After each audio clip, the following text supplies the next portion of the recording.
భద్రాచలం కళ్యాణలక్ష్మి షాదీ ముబారక్ పథకాలను రద్దు చేయవద్దని డిమాండ్ చేస్తూ భద్రాచలం నియోజకవర్గ బీఆర్ఎస్ పార్టీ కమిటీ ఆధ్వర్యంలో నిరసన కార్యక్రమం నిర్వహించడం జరిగింది. అనంతరం భద్రాచలం ఆర్డీఓ కార్యాలయంలో వినతిపత్రం సమర్పించడం జరిగింది. ఈ సందర్భంగా భద్రాచలం నియోజకవర్గం బీఆర్ఎస్ పార్టీ సీనియర్ నాయకులు రావులపల్లి రాంప్రసాద్ మరియు మానే రామకృష్ణ మాట్లాడుతూ పేద ఆడబిడ్డల వివాహాలకు ఆర్థిక భరోసా కల్పిస్తున్న ఈ పథకాలను నిరంతరం కొనసాగించాలని, పెండింగ్లో ఉన్న లబ్ధిదారులకు వెంటనే చెక్కులు అందించాలని, పేదల సంక్షేమ పథకాలను కొనసాగించాలి, ఆడబిడ్డలకు అండగా బీఆర్ఎస్ పార్టీ ఉంటుందని అన్నారు.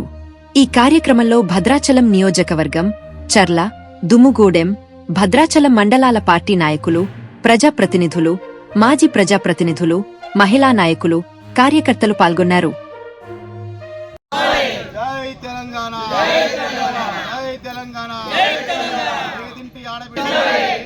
ఆడబిడ్డల పక్షాన రేవంత్ రెడ్డి ముందు వైఖరి ఇవ్వాలి. కళ్యాణ లక్ష్మి పథకానికి తులం బంగారం, కళ్యాణ లక్ష్మి పథకాన్ని షాదీ ముబారక్ పథకం, తెలంగాణ కళ్యాణ లక్ష్మి పథకాన్ని షాదీ ముబారక్ పథకం రద్దు చేసే కుట్రను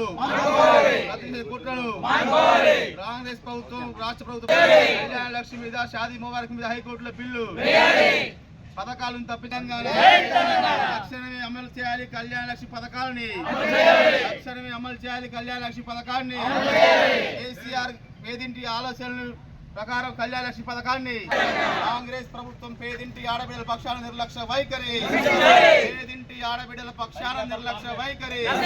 తులం బంగారం, జై తెలంగాణ. రెండో విడత ఇందిరమ్మ ఇండ్లు, రెండో విడత ఇందిరమ్మ ఇండ్లు, రెండో విడత ఇందిరమ్మ ఇండ్లు, మొదటి విడత ఇందిరమ్మ ఇళ్లకు పూర్తి, మొదటి విడత ఇందిరమ్మ ఇళ్లకు పూర్తి స్థాయిలో నిధులు. జై తెలంగాణ. కళ్యాణ లక్ష్మి, షాదీ ముబారక్ పథకాలు